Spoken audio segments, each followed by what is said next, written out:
Ever wondered what happens to babies who die before they're baptized? Well, you're not alone. This question has been giving theologians headaches for centuries. And boy, do we have a story to tell you. Picture this. You're sipping your morning coffee, scrolling through your phone, when suddenly you come across a headline that makes you do a double take. Catholic Church rethinks Limbo. Wait, what? Isn't Limbo that bendy party game where you shimmy under a stick? Oh, right, we're talking about the theological concept. But hold on a second.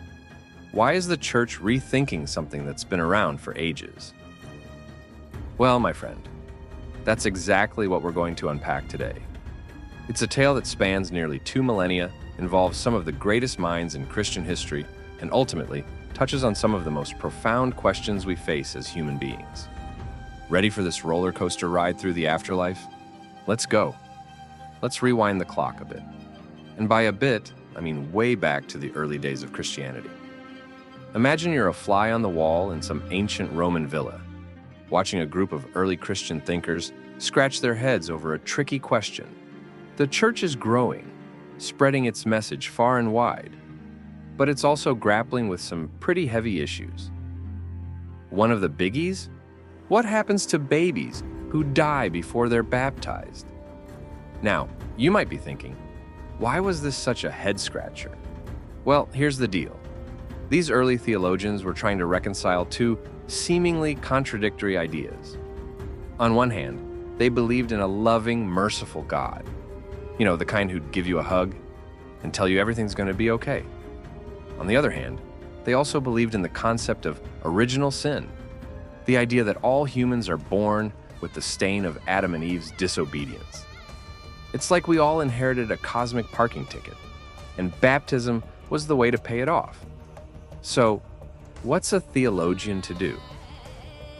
Enter the concept of limbo. It's like they created a cosmic waiting room, a place between heaven and hell. The word limbo comes from the Latin limbus, meaning edge or border. Clever, right? It's like they took a look at the afterlife floor plan and said, you know what? We need a lobby. For centuries, this idea of limbo was pretty much the go-to explanation in Catholic circles. It was like the Swiss Army knife of theological solutions. Not perfect, but it got the job done. Imagine you're at a heavenly cocktail party. Stay with me here. In one corner, you've got the saints and the baptized faithful living it up in the VIP section. That's heaven. In another corner, you've got the sinners dealing with their eternal timeout. Hello, hell. But then there's this middle area. Not too hot, not too cold. That's limbo. It's like the afterlife equivalent of flying economy plus. Not quite first class, but hey, at least you're not in the baggage compartment. The big names in Catholic thought were all over this idea. St. Augustine, the OG of Christian theology, wasn't too keen on the idea of unbaptized babies getting a free pass to heaven, but he also couldn't stomach the thought of them suffering in hell. So he came up with a sort of hell light, all the exclusion from God's presence, but none of the fire and brimstone. Then along came St. Thomas Aquinas, the rock star of medieval theology. This guy was so smart, they called him the angelic doctor. And no, that's not a new Marvel superhero. Aquinas was a big fan of the limbo concept. He described it as a place of natural happiness. Think of it as the eternal equivalent of a really nice, all-inclusive resort, but without the ocean view of heaven. You've got your basic amenities, but you're missing out on the premium package. In this case, the direct vision of God. This view stuck around for a long time. In fact, as recently as the mid-20th century, Catholic kids were learning about limbo from their catechism books. It was as much a part of Catholic teaching as fish on Fridays and confession on Saturdays. Imagine little Jimmy or Sally memorizing heaven for the good, hell for the bad, and limbo for babies. Got it. But here's the thing about ideas, even really old ones, they can change. And in the Catholic Church, change was in the air in the mid-20th century. It all started with the Second Vatican Council in the 1960s. Now, If you're not up on your church history, Vatican II was like the Catholic equivalent of a corporate rebranding. The church was looking to update its image, to connect better with the modern world. It was like they looked at their theological wardrobe and said, you know what? The 16th century look is a bit outdated. Let's try something new. And guess what? In all the documents that came out of Vatican II, there wasn't a peep about Limbo. It's like that friend who doesn't get invited to the group chat. Suddenly, Limbo was out of the loop. The cool kids weren't talking about it anymore. But the real game changer came in 1984. Picture this. Cardinal Joseph Ratzinger, the future Pope Benedict XVI, is sitting at his desk. He's probably got a cup of strong German coffee. Is that a thing? And he's pondering some deep theological questions. And then, boom, he drops a theological bombshell. He says he's not so sure about this whole unbaptized babies can't go to heaven thing. It's like he looked at centuries of tradition and said, let's rethink this. Now, when a future pope starts questioning a long-held belief, you know things are about to get interesting. It's like when your strict teacher suddenly suggests canceling homework. You know something big is going on. Fast forward to 2007. The church releases a document with a title that would make any bureaucrat proud: The Hope of Salvation for Infants Who Die Without Being Baptized. I know it's not exactly going to top the bestseller list, but trust me, in Catholic circles, this was big news. It was like dropping a theological mic. This document, approved by Pope Benedict XVI, remember him from earlier, was like a theological earthquake. It took Limbo from being the accepted explanation to being, well, kind of optional. It's like the church looked at Limbo and said, it's not you, it's us. We're just not sure about this relationship anymore. Here's the gist. The document said that there are serious theological and liturgical grounds for hope, that unbaptized infants who die will be saved and enjoy the beatific vision. In other words, maybe, just maybe, those babies are in heaven after all. It's like the church opened the VIP section of the afterlife and said, you know what? Let the little ones in. Now, if you're not Catholic, you might be thinking, so what? They changed their mind about something. But in the world of Catholic theology, this was like announcing that maybe the earth isn't the center of the universe after all. It was a big deal. We're talking theological seismic activity here. So, what prompted this theological U-turn? Well, it wasn't just one thing. It was more like a perfect storm of factors coming together. First off, there was a growing emphasis on God's mercy. The idea that a loving God would deny heaven to innocent babies was starting to sit less and less well with many Catholics. It's like they were saying, come on, would a loving parent really put their kid in eternal timeout for something they didn't even do? Then there were pastoral concerns. Imagine being a priest trying to comfort parents who've just lost a child. Telling them, well, your baby's not in hell, but they're not in heaven either, isn't exactly going to win you any pastoral care awards. It's about as comforting as telling someone their lost dog is probably fine somewhere. There was also a broader shift in how the church was approaching theology.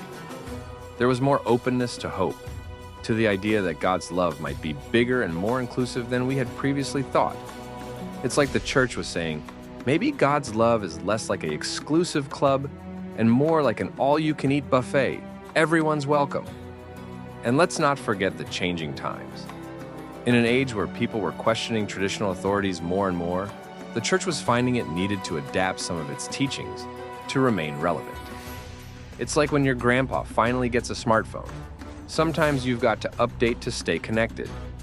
Now, you might think that everyone would be thrilled with this new, more hopeful approach. But remember, we're talking about an institution that's been around for 2,000 years. Change doesn't always go down smooth. It's like trying to turn a cruise ship. It takes time, and some people are going to get seasick. On one side, you had people cheering, parents who had lost children, progressive theologians, and many ordinary Catholics breathed a sigh of relief. It was like a weight had been lifted off their spiritual shoulders. You could almost hear the collective "finally" echoing through churches around the world. But on the other side? Well, let's just say not everyone was doing cartwheels. Some more conservative Catholics saw this as a dangerous departure from tradition. They worried, if we change our mind about limbo, what's next? The afterlife buffet? It's like when a strict parent suddenly lets you stay out past curfew. You're happy, but also a little freaked out. There were also concerns about the implications for other teaching. If unbaptized babies can go to heaven, does that mean baptism isn't as important as we thought? It was like pulling on a thread and worrying the whole theological sweater might unravel. Some were probably thinking, great, now do I have to rethink everything I learned in Sunday school? So, where does all this leave us today? Well, it's complicated, isn't everything in theology? Here's the deal. Limbo isn't officially canceled. The church hasn't come out and said, nope, definitely no limbo. Instead, it's more like they've said, well, maybe there's limbo, maybe there isn't. We're not really sure, but we hope those babies are in heaven. It's like when your mom says, we'll see. It's not a no, but it's definitely not a yes. In practice, what this means is that Catholics are free to believe in limbo if they want to, but they're also free to reject it. It's like the church has moved limbo from the required reading list to the optional extra credit category. The official catechism of the Catholic Church, think of it as the Catholic Owner's Manual, doesn't even mention limbo anymore. Instead, it talks about entrusting unbaptized infants to God's mercy. It's like they've replaced the no entry sign with a welcome mat. Now, you might be wondering, why should I care about all this theological back and forth? Well, here's the thing. This isn't just about a technical point of doctrine. It's about how we understand the nature of God, the afterlife, and even what it means to be human. It's like when scientists discover a new planet. It doesn't change your daily life, but it sure does make you think about your place in the universe. For Catholics, this shift represents a move towards a more merciful understanding of God. It's like the difference between seeing God as a strict judge and seeing God as a loving parent. Both views have been part of Christian tradition, but this change emphasizes the latter. It's like God went from being the stern principal to being the cool teacher who lets you retake the test. It also shows how even ancient institutions like the Catholic Church can evolve in their thinking. It's a reminder that theology isn't static. It's a living, breathing discipline that continues to grapple with life's big questions. It's like that 2,000-year-old sourdough starter. It's old, but it's still bubbling with life. For non-Catholics, this whole discussion might seem a bit abstract, but think about it this way. We all wrestle with questions about what happens after we die, about the nature of good and evil, about how to make sense of suffering and loss. The limbo debate is just one way of approaching these universal human concerns. It's like we're all trying to solve the same cosmic puzzle, just with different pieces. Stepping back, the story of Limbo is really a story about how we humans try to make sense of the big mysteries of life and death. It's about how our ideas evolve over time, how we balance tradition with new insights, and how we try to reconcile our beliefs about a loving God with the harsh realities of the world we live in. It's like we're all cosmic detectives, trying to piece together clues about the ultimate nature of reality. It's also a reminder that even the most established ideas can change. Who knows? Maybe in another few hundred years, Catholics will be looking back at our current debates with the same bemused fascination we now look at medieval discussions about how many angels can dance on the head of a pin. For the record, the answer is as many as want to. Angels are spiritual beings, after all. But for now, the takeaway is this. The Catholic Church, often seen as an unchanging monolith, is capable of nuance, of rethinking long-held positions, of hope. And in a world that often seems short on hope, that's something worth pondering. regardless of your religious beliefs. It's like finding out your strict grandma has a secret tattoo. It makes you realize there's always more to learn. So, the next time you're at a party and someone brings up limbo, hey, it could happen, you can wow them with your newfound knowledge. Just maybe don't lead with, well, according to the International Theological Commission. Trust me, it's not the best conversation starter. Instead, maybe try, did you hear about the time the Catholic Church changed its mind about the afterlife? It's a wild story. And who knows? Maybe this little journey through the borderlands of Catholic theology has given you something to think about. After all, if a 2,000-year-old institution can change its mind about something, maybe we all can be a little more open to new ideas. It's like that old saying, the only constant is change. Even in matters of heaven and hell, it seems, there's always room for a plot twist. So next time you're pondering the big questions of life, death, and everything in between, remember the story of Limbo. It's a reminder that even the most seemingly settled questions can be reopened, that mercy can triumph over strict interpretations, and that hope springs eternal, even in the most unexpected places. And isn't that a comforting thought? In a world full of uncertainties, it's nice to know that even the experts are still figuring things out. It makes our own doubts and questions seem a little less daunting, doesn't it?